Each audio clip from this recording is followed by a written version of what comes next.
What's good? What's good? What's good in the hood? And welcome back to another episode of the Good in the Hood podcast. Another special episode, man. Joined by another guest this week.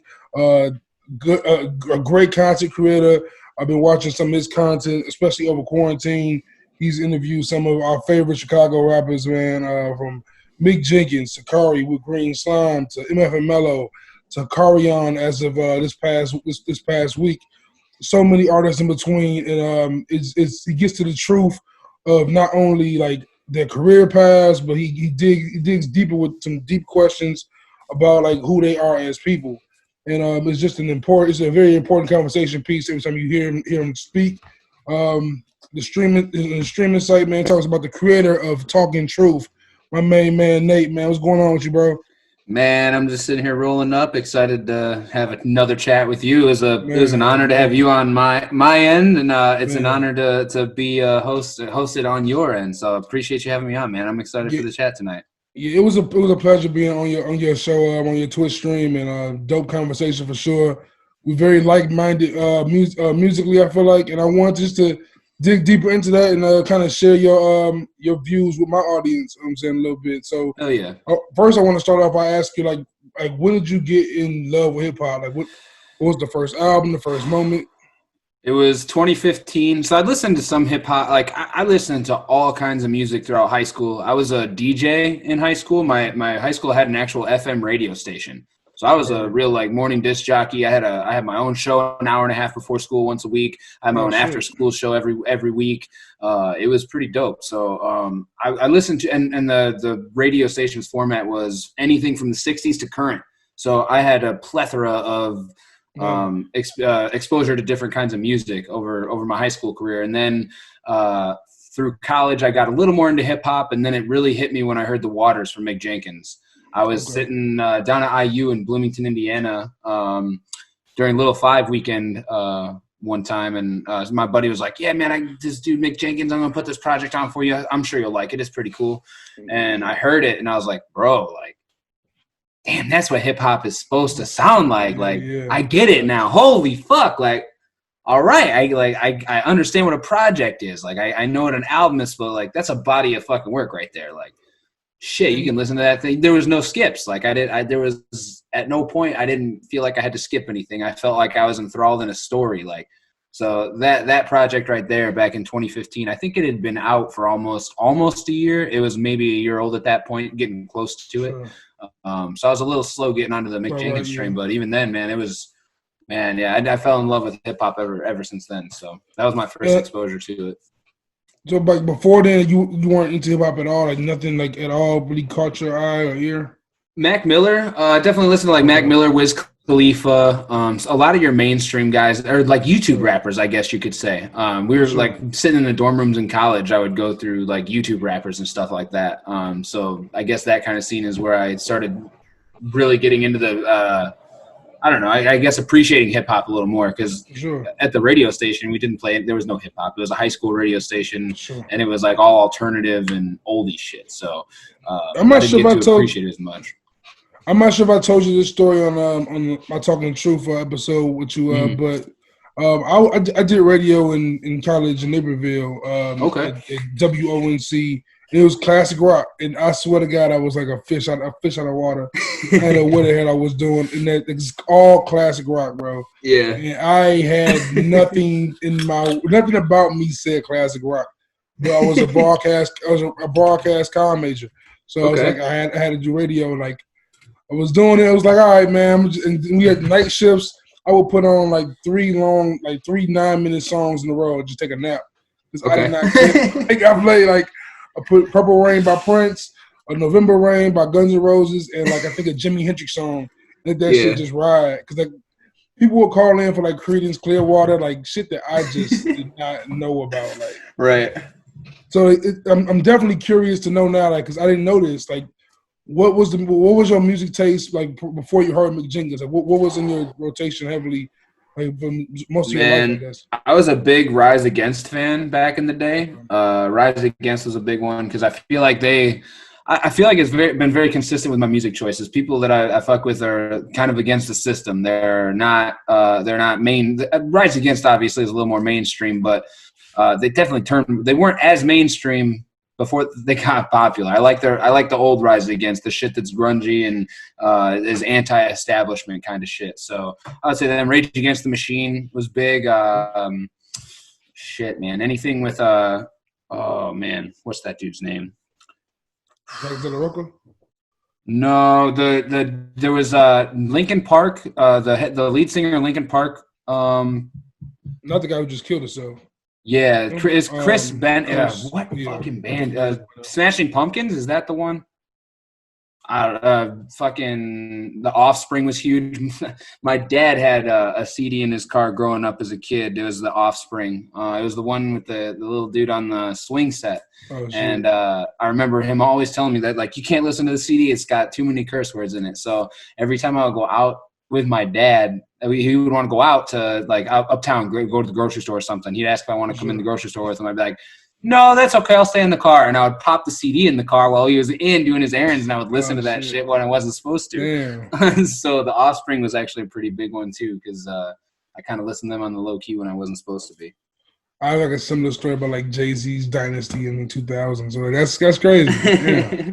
That's dope, awesome, man. And like, so when you got into, like, because you mentioned Rage Against the Machine. Like, did you mess with Run the Jewels at all? Killer Mike and LP? Did you get into that at all? I never did, no, and I don't know why, but I have had the opportunity. Like, I think I had the opportunity to see him live at a festival at one point. But my other favorite band, Cage the Elephant, that's my favorite band in the world right there. I don't know if you've ever heard of them. They do the song "Ain't No Rest for the Wicked." But no, I have not gotten into Run the Jewels at all. Are you a listener of them? A little bit. I'm not that big. Not that really big on them. I like Killer Mike a lot. Like, I was a fan of Killer Mike before Run the Jewels. Okay. I remember when he made rap music, and I guess LP produced most of that, and that made me listen to LP. Like, I wasn't like LP super underground hip hop, and I can't remember the name of his group from back in the day. It's bothering me now, but like his history in hip hop is very strong, but the sound is just not really. I never really got into the sound of the Run the Jewels sound. Is kind of, it's a lot at times. Like, it's a lot. It's loud. It's big. It's definitely. I'm more of a person who likes listening to music in a chill setting. Like, music is like meditative to me, or like I like to relax the music a little bit more. So like I can get to some real like loud music at times, but that's like it's really rare for me to listen to like real loud, aggressive ass music all day. If I'm like working out or something, that's where I'm getting into like the angry shit or like anything that like even the hip hop stuff like like Schoolboy's Q song "The Purge." If I'm working out, that's like the first song I'm ever putting on, bro, because that thing just makes you want to fucking run through a goddamn brick wall. Like, that's just the energy of that beat. So like after now I'm even more interested. Like before we talked before. I didn't realize your hip hop history, so I'm kind of curious. Like now, like because with your resume that you built with Talkin Truth, it's a lot of dope hip hop acts. I'm curious, like when you heard Mick Jenkins, The Waters, like what kind of rabbit hole did you fall down for hip hop? Like did you find yourself wanting to explore all the corners, or did you just you found the sounds you liked and you wanted to stick with that sound for the most part? I feel like I kind of found the sound that I like because a lot of the stuff that I listen to is definitely boom bappy. I'm not going to listen to there's not going to be a lot of Young Thug exposure or like not a lot of auto-tune. There's like I like artists that are able to use their voice as an instrument, like not have to use auto-tune as a handicap. And again, auto-tune does sound good in certain situations, but to have the whole song in auto-tune, to use that as a crutch for the entire time, that just like so not much future for you. Right, yeah. Not much March Madness for you. And I don't know how to. This is where I have trouble with certain hip hop, and people will bring stuff to me, and I feel like it sounds whiny, and I don't know if that's the right word, but it's like that high pitched voice. It's like you talking about Lil Wayne? Go ahead. Well, not even Lil Wayne. Almost like a Juice WRLD kind of sound, Oh, okay. It's like I know what you're talking about. Okay. I don't know how to explain it, and whiny's not the right word. It's like they're trying to sing, but I know what you're talking about. It's a weird harmony they try to hit. Yeah. Yeah, it's just like, man, just rap, bro. Like, I don't know, like. I don't Yeah, know. it's definitely That's a different sound. So I guess I yeah, don't for know. sure. I'm so picky about music that I listen to, and I feel so bad sometimes because people bring me shit and they're like they love it so much and they think I'm gonna fuck with it, and it's just like that is not what I normally listen to, but that's okay. Like it's still good. That I kind just of can't put it on Talkin Truth. It doesn't fit like the brick and mortar over here. and that brings up like a more interesting conversation I have a lot with people, especially because like hip hop is this world. It kind of brings in debate, like it brings in the sport aspect. I'm not sure. I don't really see that much of it in rock. Like I know there's some like Rolling Stones, Beatles. It's Nirvana. Who's a good Nirvana comparison? I can't think of a person right now, a group right now for Nirvana, but there isn't that much comparison. It seems like in rock or in any other genre as it is in hip hop. Like hip hop, it's this thirst, it's this passion to be the best at it, and I think that that causes fans and audience to have those discussions. And I'm kind of curious for you, like, because hip hop is very subjective. So, like, if you are someone who does the debates in hip hop, like, do you have like a criteria you look for, or like something you want to you put in mind when you want to hear a rapper or you want to hear an album? Like, what you want to bullet points of what you want to see or what you expect. I feel like the first bullet point for me is that like it should make you think. Like if I'm listening to something and I don't have to think about anything, I feel like I'm almost wasting my time, or like they wasted my time. Like anybody can talk about popping bottles and fucking bitches, bro. Like anybody can do that. Like that kind of music is going to be around for forever. Like I can go into the booth and technically do that. Like I got friends that make dope beats. If I really wanted to, I could go out and make a song about fucking bitches and shit. Like that's easy. So I think the first bullet point for me is just like substance. You have to have something there to say for me. If there's not really anything there for you to say, then there's not much for me to listen. Because I can go on, it's almost to that point. I can go on YouTube and look up dope beats, and have listened to dope beats all day. But I got to hear some substance, I think. Yeah, other than that, like just the sound, I don't know. I think I'm kind of into that boom bappy, a little old school sound. I really like instruments in the beats. I feel like a beat that's just got like a little bait, like it's just boring. It gets me, I don't know, halfway through the song, if nothing else, if the beat's not changing up, or if there's not like something for me to pay attention to, like instrument wise, it's like, all right, I'm bored. My head tension's not kept. So I rambled a little there, but no, you good. And like going to your first point, like I feel like that also goes into like more of a versatility like aspect of it. Like if you do a song about popping bottles and bitches, like you said, like that could be cool. Like I can accept you having that song if every song isn't that way. Right. Like I feel like having that song is understandable to a certain aspect, but like if every song is the same, like even for me, it's like my big complaint with a group like Griselda a little bit. Like as much as I like Griselda, like at a certain point, it's like okay, this is the same thing. Like like even at a certain point, like I want you to talk about something introspective, something else, something with more like meat and potatoes to it than drug deals and shooting. Like it's dope. You're doing it in dope ways, using the words dope. But with Griselda, or even looking at someone like Currency, who I like a lot. Like Currency is very, it's very uniform for the most part. His content. So I understand what you mean by that 100%.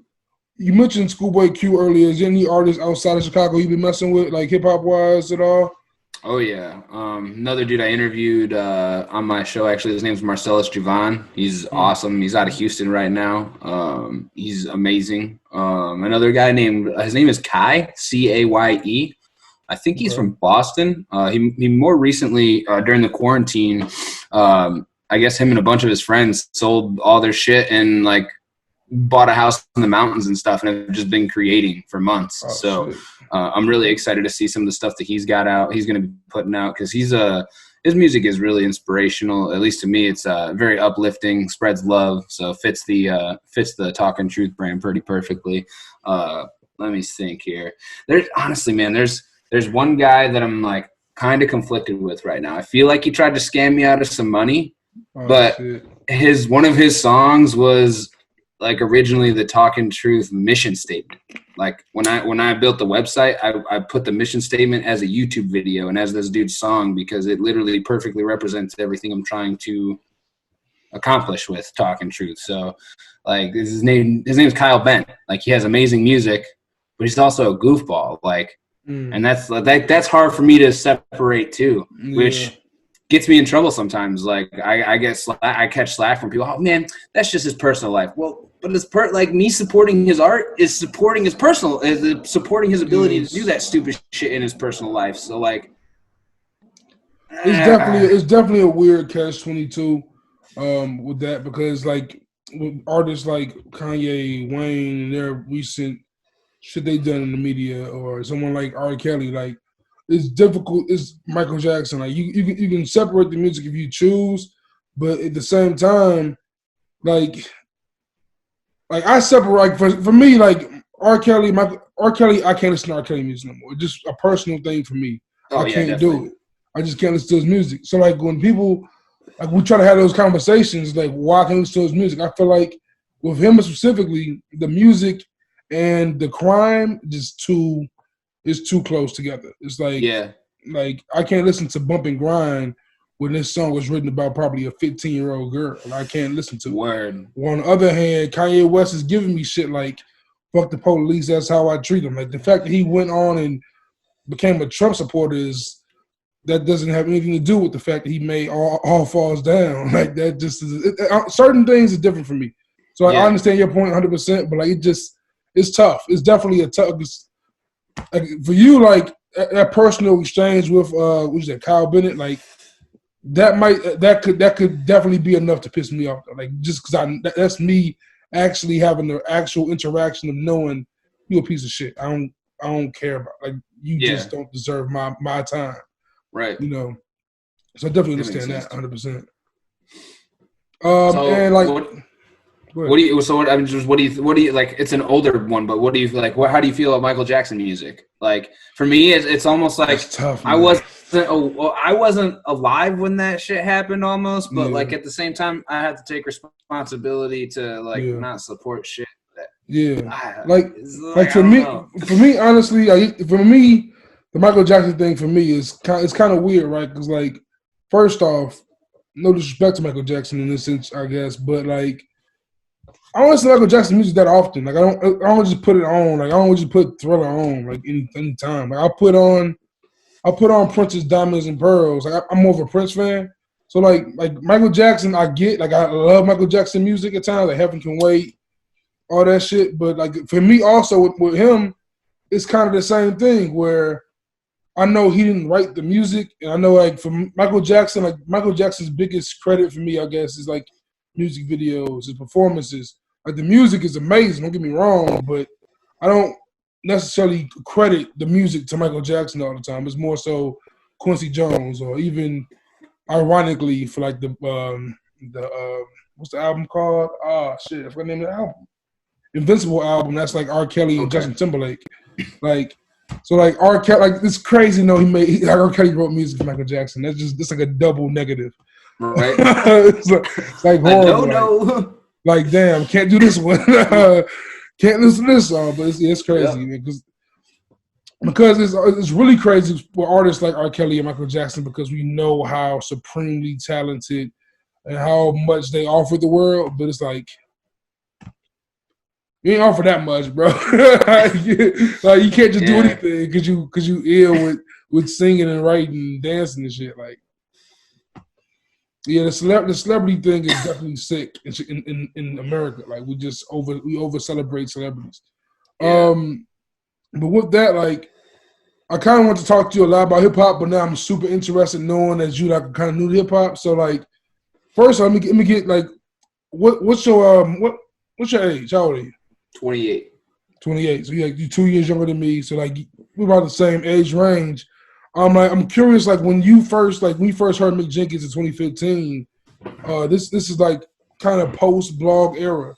So like, what was your process of like finding new music in hip hop?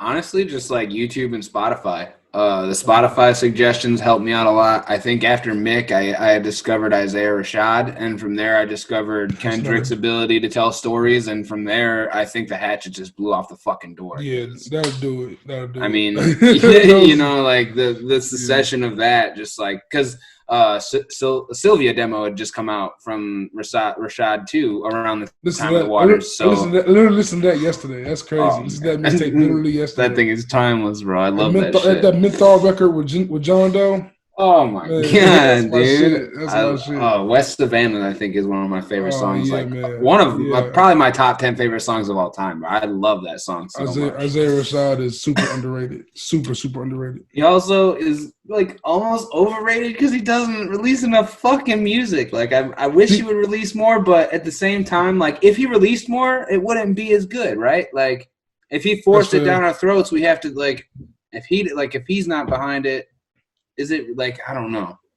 Because like, I'm sure he's got a lot of shit that we would like that he doesn't think we would, but at the same time, like I feel like music like that, like it just like the substantive music, that music we were talking about earlier, as far as music with some meaning, like music with more weight to the words, they'll just take longer, man. I really don't try to push those too much unless it gets to like the 3-year mark. Like, all right, you wild now, Kendrick.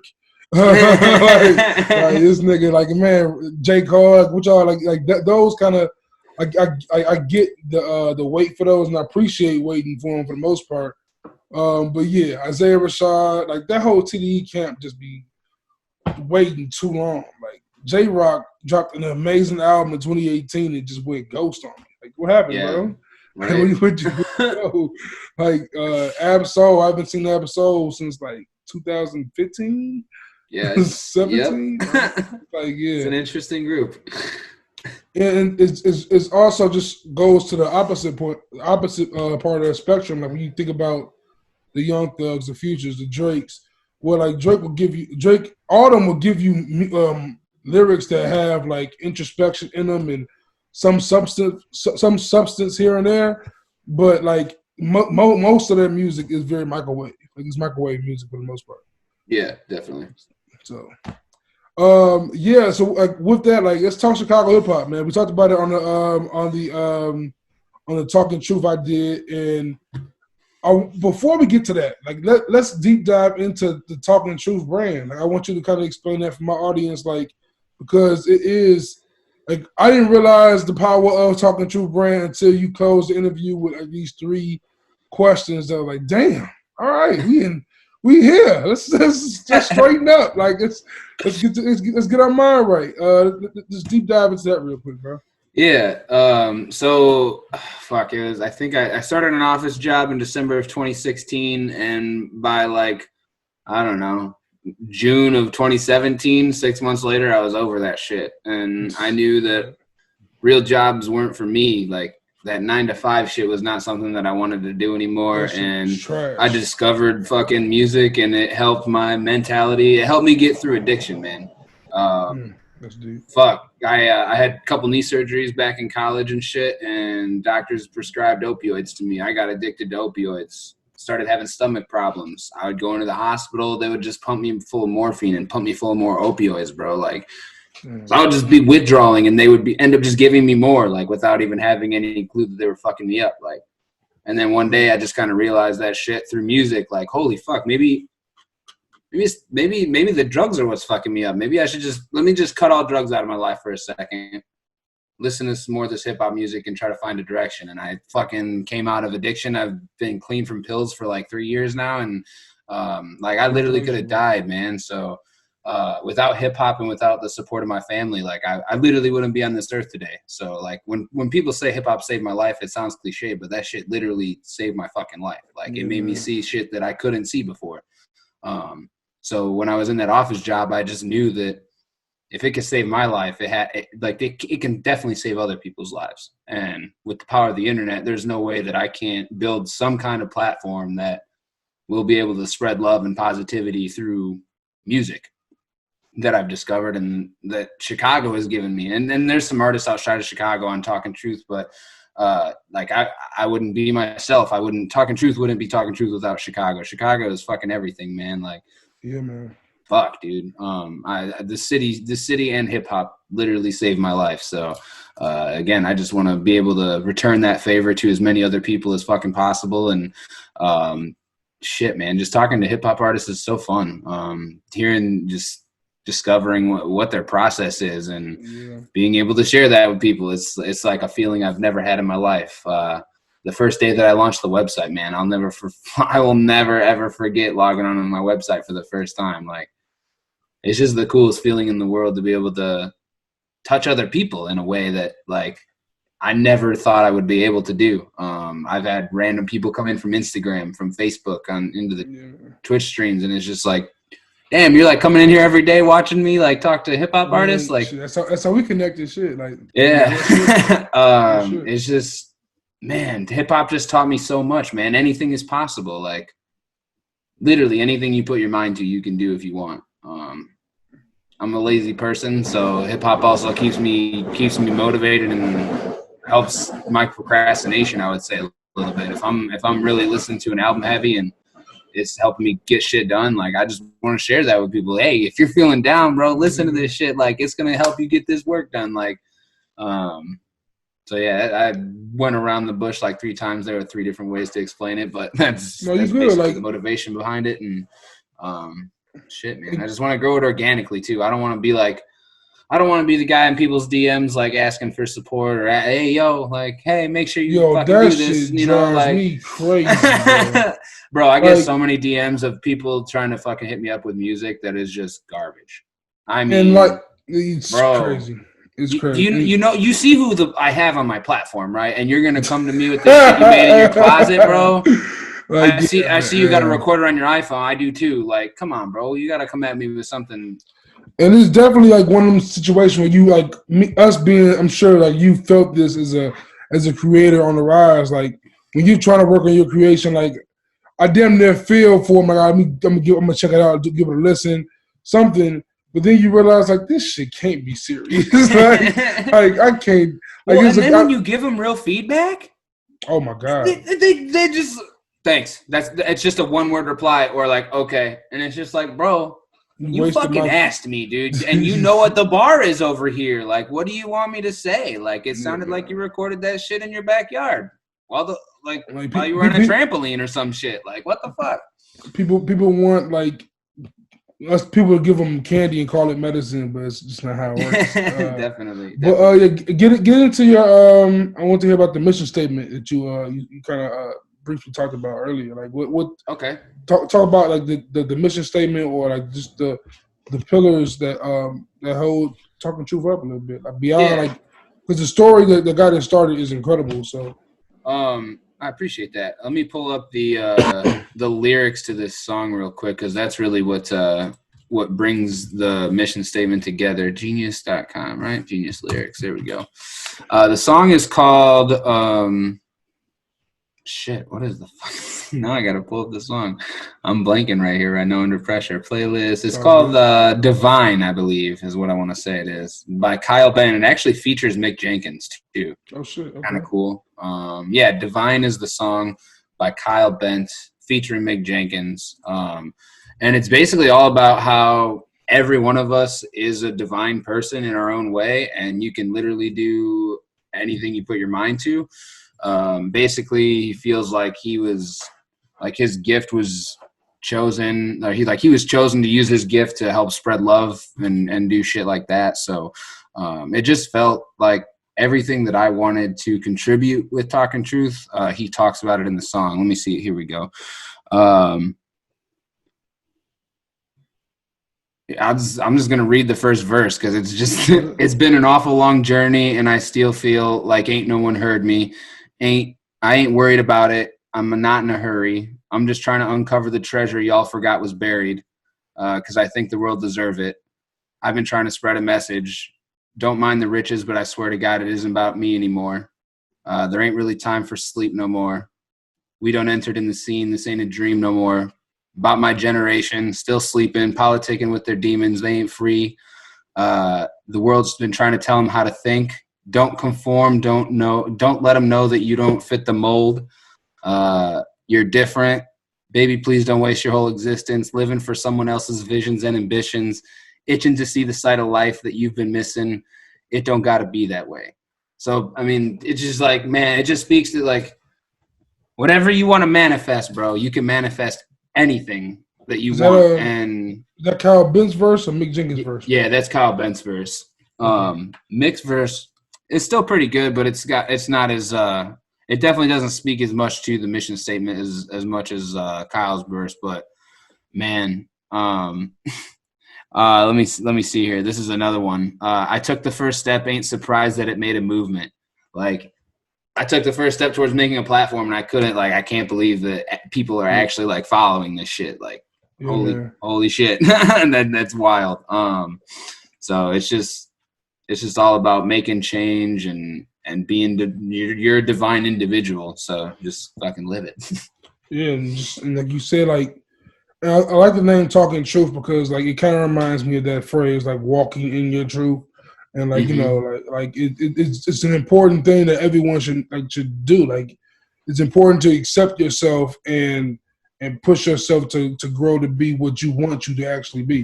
Yeah, like that's like definitely 100% what that is, and that goes to what you were talking about earlier with the 9-to-5 jobs. And like, yeah, we got it. Like I got a 9-to-5 job now, but just simply because I need one just to survive. But I hope I'm not in the same position in the next 10 years, next 5 years. Like, my goal was to get myself out of that. Like, I'm accepting the truth I'm in now, but I'm walking my way to my mission. You know what I'm saying? Yes. Like, so yeah, very, very, very dope message in there. Like, and since we got to like, yeah, I feel like people hear you talk about music or hear us talk about music right now, and they might say, "Oh, you guys are too picky on music." But like the thing is, well, music is important. Is this subjective as fuck? Like, music is subjective. It's about what you like. Like, we're saying that like we prefer music that is substantive. We prefer music that has direction. We prefer music that it has a message. And like you have a great point there. And I can dive into more of the bullshit music more. But like you have spoken, you just gave us entirely who you are just now, and it's just dope when you read those lyrics. Like you can say, "Oh, bro, definitely has found a message here that has hit him in a way that you can't really explain other than like unless you're Nate, like unless you're like you just can't really explain literally." and that's the beauty of music, man. Like that's really the beauty of it, and I'm glad you found that shit. Like because like that's something that people need to find. They need to find that click, they didn't find that switch, I'm saying, to get them on the right track, man. So that's beautiful, bro. Thanks, man. Just to piggyback a little on the brand building too, and like how it's connected to Mick a little bit. Talking truth, even in the name, water. Yeah. Drink more water. Water is synonymous with truth. Without water and or without truth, you cannot survive. Like, so without any truth, you're not going nowhere. Like you're stagnant. So I mean, and of course, that's just Mick's first mixtape, Trees and Truth. Trees and Truths. That's where the tree influence comes from. Like that's where the truth is. Like it's just bro. The more you dive deeper into Mick's old shit, like the more Talking Truth just comes full circle, because like a lot of the branding and a lot of the like motivations all started and was because of Mick. So. And a lot of you see a lot of on my Instagram. Anytime I post about Mick Jenkins on Instagram, that post goes stupid. 150, 200 likes. I post a fucking post about doing an interview with Karion, 15, 20 likes. It's wild. Like, so I've definitely pulled a lot off of the Mick Jenkins fan base to begin with, for sure. Yeah, man. Like, it's dope that Mick was gracious and dope enough to like get on your show and like. And give you those flowers that you deserve as a fan of his. Like, it's dope that he took that moment to acknowledge. I'm saying, like, his art is powerful. Like, and even going like with Trees and Truth, and like you said, truth means water, and like tree was tree. Like, you know what I'm saying, the flower. You know what I'm saying, the THC. Like he just keeps it going. Like, Mick's one of my favorites, man. Like, if I have to give like 5 artists that I'll keep in rotation right now, he's definitely in that mix. Like Mick, Pieces of a Man. I think we talked about it last time we talked. Like Pieces of a Man for me is just an album of just pure perfection. I listen to that album on a regular basis. Beautiful. Like, Yep. I'm saying, 'cause one, I'm a Gil Scott-Heron fan, and two, like Mick Jenkins just he knows how to put pen and paper and knows how to put that shit on beat even better, which is like crazy. Yeah. You want to hear a couple Mick stories real quick? Yeah. All right, so one of them has to do with Pieces of a Man, but right before Pieces of a Man came out, it was 420, and he did a show at Emporium with Slime. It was like a Bob's Backwoods and Yam show or some shit. I actually this is the first time I ever got to meet Mick in person. So we're walking out of Emporium, and him and his at the time fiance were standing outside smoking, and I walked by him, and me and my girlfriend walked by at the time, and I go, oh my God, that was him. Holy shit, that was him. And she's like, oh man, yeah, you walked right by him. And I stopped and I go, this is the day. I'm talking to him right now. This is it. And because I had this question planned. I had watched an interview from him when I was in college. When I first heard The Waters, we started watching Mick Jenkins interviews. And in that interview, he said, if you ever meet an artist, ask a question that's going to make them remember your name. Like, ask them a question that don't just like ask for a picture. Like, get an experience out of it. Get something out of them. Ask a question that's going to engage them. So I did. I went up to him and I was like, yo, I got this Truth tattoo on my arm. Like, I need to know what the brackets mean. Like, what do the brackets on Wade's mean? Because, like, I got this shit tattooed. I've been telling people what it means. Like, I got to hear it from you. Like, what that shit mean? Word for word, everything that I've ever told anybody collectively over time came out of his mouth while we were, like, locked in eyes. And it was, like, the most amazing experience I've ever had in my life. Because, like, everything that I thought I understood from his music was affirmed, like, from the man himself, like, to me. Like, and then he asked what my name was afterwards, and I told him and went on my merry night, and I had a dope night. Then Pieces of a Man album is getting ready to come out, and he's got a listening party. And he tweeted about it while I was at that office job that he just dropped the RSVP for it. I missed the tweet. My buddy didn't miss the tweet. He got a ticket. I did not. He works in the office with me. I don't know how he did. I don't know how we didn't get the connection to get the linker together or whatever. I missed getting the ticket. So we try to do this scam where I copy his ticket and put my name on it. I get to the door and it doesn't work. Needless to say, the dude at the door is like, yeah, man, if you use this ticket, your buddy's not going to be able to get in. I leave the fucking place on the phone, clearly distraught, all pissed off, calling my buddy who's on his way over with his ticket. And Mick is to the left of me, and all I hear walking out the door is, Nate? And I'm like, what the fuck? Who the hell is that? No joke. It's fucking Mick Jenkins. Oh, shit. It's Mick Jenkins outside, standing outside the building. He's getting ready to have his listening party in. He goes, what's going on? What's the problem? I'm like, bro, I was at the office earlier. I missed the fucking tweet. Like, I couldn't get the RSVP. God, my buddy's got one. I didn't get a ticket. And he's like, oh, no, fuck that. Literally opens up the door, tells the doorman, yo, let this dude in right now. And lets me into the fucking thing. That's fire. Got to do the Pieces of a Man listening session. And that is where I met Stock Marley for the first time. So fate, bro. Like, I was meant to do video for Stock. Like, if not for Mick letting me in, I never would have had that intro to Stock to basically introduce myself to him. And yeah, man, the rest is history. Let's dig deeper. I said diaper. Dig deeper into your like where you stand right now, because you're in the mix of like a lot of things in Chicago hip hop. Like, you do video for Stock Marley, and Corey Ramo too, right? Yeah, Corey, and I'm doing some video for my producer for Stock. His name's my friend Nate. Doing some video for a producer as well. He's getting ready to drop a tape of his own, surprise, 6-song EP little project type deal on the 20th. Yeah. So I'm doing like a little promotional video for him right now as well. So yeah, I got my hands in quite a few people's video. Hopefully we'll do some more content soon. What made you? What gave you the confidence to get in that realm with artists? I guess it's like. In my mind, I'm assuming you started off a Mick Jenkins fan. You got into it. You became a fan of his, and you met him. And when you get to the chance to meet Stock Marley, when did it click in your brain to go, this can be a business move for me right here? Or was that already a plan? Basically, it wasn't really a plan, but then I met Stock. We had a dope conversation. I pretty much I had been a fan of Free Nation for a long time, and I knew that Mick was already up. He was already there. He had already made his place. And there's 4 other guys in Free Nation who haven't, and Stock is one of them. And after meeting him, I've kind of just I'd done so much research. I tried to figure out how to become a music manager, how to do this, how to do that. And there's nothing. Like, it's all I read on anything was you just gotta figure it out. Just like ask people for advice, and you just gotta kind of figure it out. There's no books. You don't go to college for that shit. Like, you do. You just kind of hope for the best. Like, you might have some management savvy or like business management from college education and whatnot, but like, for me, it was just like I saw an artist that didn't really have a team around him, and I basically asked to be I asked to be Stock's manager back in like November of 2019, maybe. No, it wasn't November. It's probably July of 2019.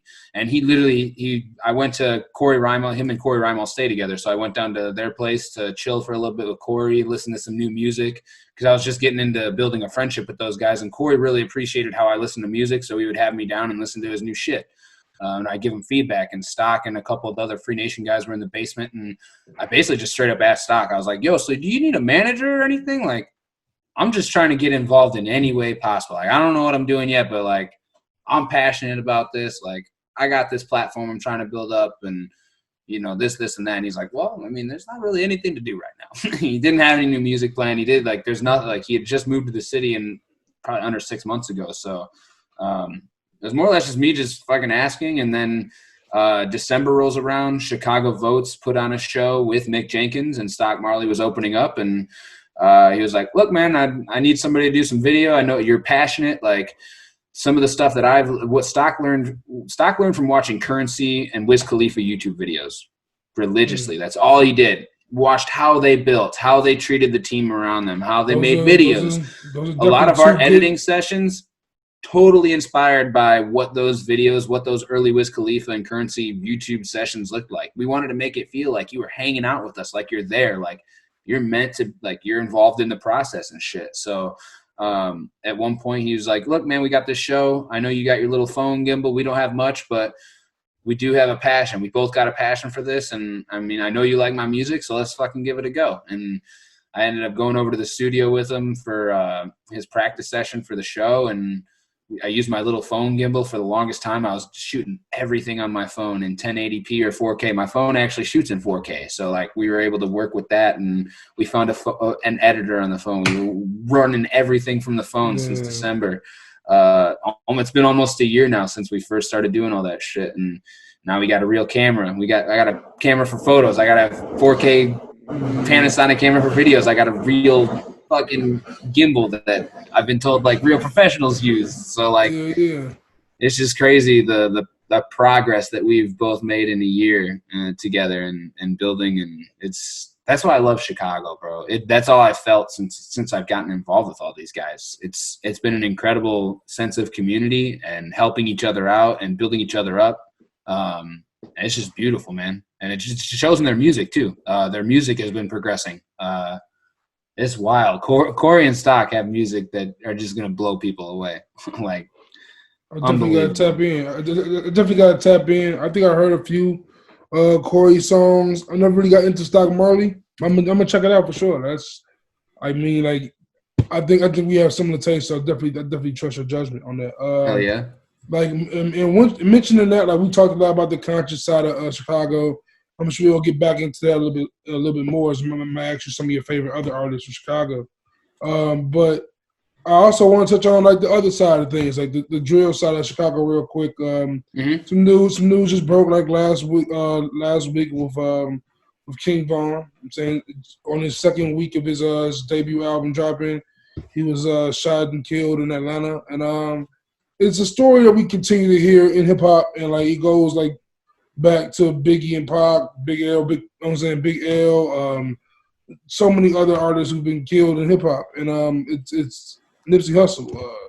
Was in XXXTentacion. Like it's becoming more and more regular, and I'm kind of curious. Like, of course, these artists, like you told me before that drill wasn't your realm, but like when you see the constant violence that's in Chicago or that's in hip hop, and these are two things you already connected to saying that they mean so much to you. Like, what's your initial reaction like when you see it? I mean, I just think it sucks, honestly. Yeah.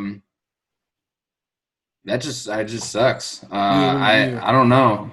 I wish I had a solution. I mean, from what I've learned about drill so far, is it that, like they're really talking like real life shit. Like Yeah. that's not no froofy. We just popping bottles and doing this shit. Like that has a storyline to it. Like Yeah. people are calling each other out in that shit. So it feels like almost like a real life battlefield at that point. Yeah. So like, it just sucks that like real life killings have to be drawn into shit like that. But Like for I me, almost feel like too. It's almost like football. Like they all you know what you're getting into. It's not like that's the lifestyle that they have chosen yeah, almost, like you yeah, can't get mad at a football player for getting a concussion. Like you can't say that the football player had no clue that he had a chance of getting a concussion.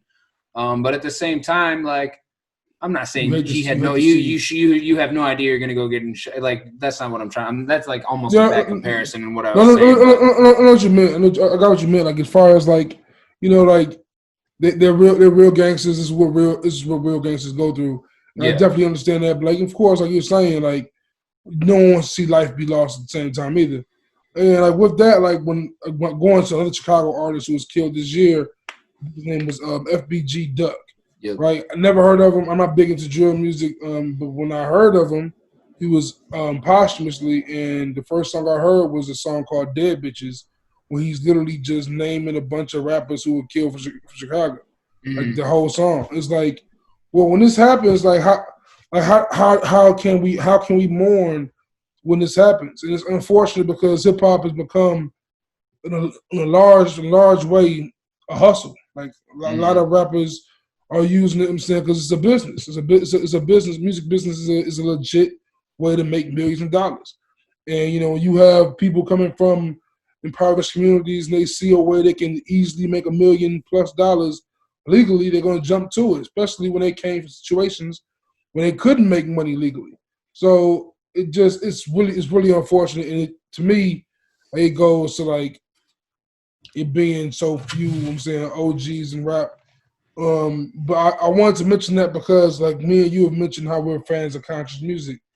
And like Mick Jenkins, I'm saying, is a perfect example Mm-hmm. because he's from the South Side. He's from the trenches. Like I'm saying, like Yeah. many of these artists have like Lupe Fiasco from the West Side. I'm saying he's seen some shit. Like Mm-hmm. his music, he's spoken about the things he's seen. And to me, it's so unfortunate that music is never highlighted on the same level. I'm kind of curious, like, in your thoughts of it, like, why is it that the thought-provoking music that's coming from these same trenches isn't highlighted the way some of the more violent, some of the more antagonizing music is? Well, I think kind of to piggyback off your last point and then to answer yours, I think the FBG Duck thing exposed a problem with obviously not even exposed, but it's been a problem with the police. Like they let that Yeah, man die. I yeah, unfortunately had to witness a video of that shit happening, and I can tell you, like, if that was a white man, he'd be alive today. And I like that's fucked up. Like straight up, if FBG Doug was white, that man would still be alive today. And because the police knew who the fuck that was laying on the ground, there's no way they didn't know who the fuck that was, and they did nothing about it. So I think that just goes on to my point to answer your question. The reason that shit is put out in the media more because they want us dead, bro. Like they want us to kill ourselves. Like the citizens of Chicago, like they're okay with that happening. Like the shit that's on the radio is mainstream for a reason. That shit is brainwashing bullshit. They want you to fucking yeah, buy shit. They're promoting Gucci. They're promoting Louis Vuitton. They're promoting all this shit that you do not fucking need. Where the conscious yeah, rap man. is telling people to live free. And that's not conducive to capitalism. So I think that's why it's a lot harder for people to find that shit. It's a lot harder for that shit to break through. And I think that's why it will stay underground for a while because the man's trying to keep you down, man, and it's fucked up. But you said something very important about like drill. Like I think to start off, like what's different for me, like with drill, like comparing like the King Vons, the Dirks, the Herbos to like the Atlanta side of things. It's not that much popping bottles. It's not that much. I'm saying bitches talk. It's they're being like, especially with like Dirk, because Dirk's someone I go back to a lot more than the rest of them. Like Dirk be like in his feelings, in his deep thoughts, like, but it just happens to be on some killer shit. Like it's just a different vibe to it. So like it's really unfortunate we out here that this shit gets promoted in a way that it's some turn up shit. But drill music, man, is really like, at least the stuff that I've had a chance to listen to, a lot of them is on some sadder shit. Like they sound like they want to get out of these situations. Yeah. And unfortunately, they only know one way to talk about it. But yeah, let's get into the to more Chicago hip hop outside of drill. Some shit that you listening to, man. What's from Chicago right now that's in your rotation? Right now, I would have to say... It don't have to be this year. It could just be, like, anything that you just listen to in your rotation right now from past or present. Definitely would have to go with... Oh, man, I just had it in my head. Oh, anything Pivot Gang. Joseph Chilliams. Love Joseph Chilliams. Alex Wiley.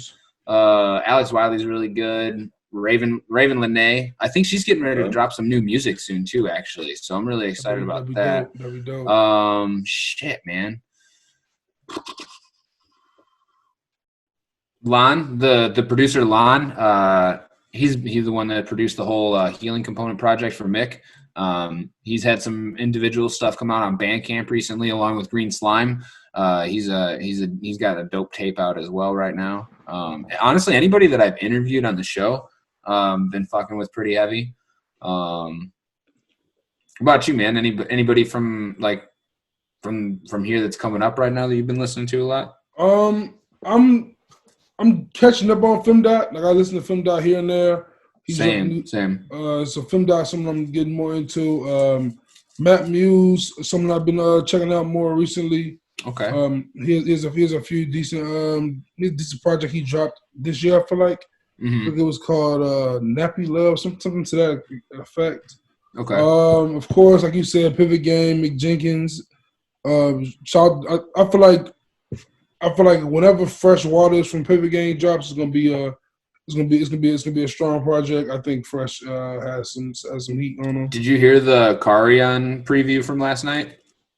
I didn't hear the song. No, I didn't hear the song. Okay, no. I think it's up on YouTube. You should, if you want to catch it after we're done, go check it out. He did a preview of one of the songs he's dropping on for the project he's dropping on Friday.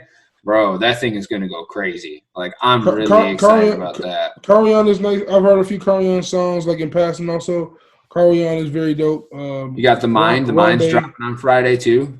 Mind. The Mind don't miss, man. If it's mellow, if it's Jenkins. Any song he's on, he always does something elevated. So I'm definitely excited to hear him. You ever heard any of his individual album? I think I heard one. He came out like in 2019 or 18. Yeah, 19. Had to be 18. I think it was 18. Yeah, he's definitely super dope. I'm glad you mentioned some R&B acts, man. How you feel about like Jamila Woods is one of my favorite artists in the world. Oh hell yeah. Love Jamila Woods. Another Chicago artist, though, real quick, too. Rick Wilson. You know who that is? I've heard the name.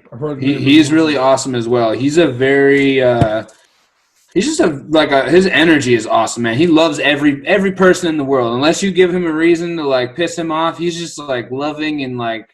He hosts shows back at... I think so. Yeah. Okay, I think I have seen him, or at least seen him perform or something before. He was he actually did the drive-in show with Mick this year too. When they did the COVID show over at the Adler Planetarium, he was the opening act for Mick. Yeah, I wanted to go to that one, but yeah, that was pricey, bro. Luckily, $150. I was like, I can't do it, Mick. Luckily, I was doing video for Mick. I got to chill in the green room with him and Slime. It was just us three. Yeah. We were just smoking that bitch out, and it was COVID, so we were also smoking Percy's, bro. It was awesome. Oh yeah. Smoking Percy's with Mick, that's a vibe, bro. It was dope. I got some footage I could definitely share with you from that day. Hell yeah. Because Mitchell and Percy's got shot at Kari, like because Kari and Mick on that song is fire. Like Kari like came through it damn near like, oh shit.